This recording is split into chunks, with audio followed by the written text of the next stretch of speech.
Pour l'accompagnement de la personne acromégale, en fait, oui, on peut dire qu'il y a trois finalement phases.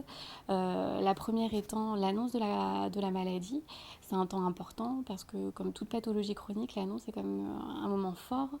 Donc il y a aussi bien la partie finalement un peu technique avec tout ce qui est test, prise de sang, examen si on veut complémentaire, puis la phase de la consultation où on explique finalement ce qu'on a retrouvé au bilan.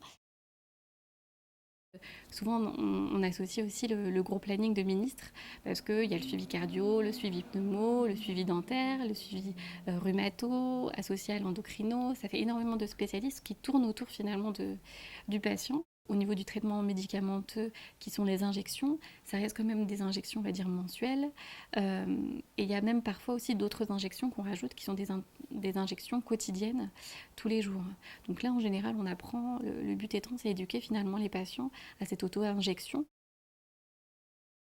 On peut se dire effectivement qu'il y a peut-être un problème de promotion de la santé par rapport à cette pathologie, dans le sens où beaucoup de médecins traitants finalement passent au travers de ce diagnostic.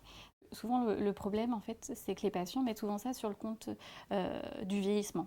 Bon, je commence à gagner de pointure, oh, j'arrive plus à mettre mon alliance, des petits signes comme ça, j'arrive plus à fermer ma veste. Enfin, c'est bizarre, mais bon, je vieillis, alors c'est peut-être ça.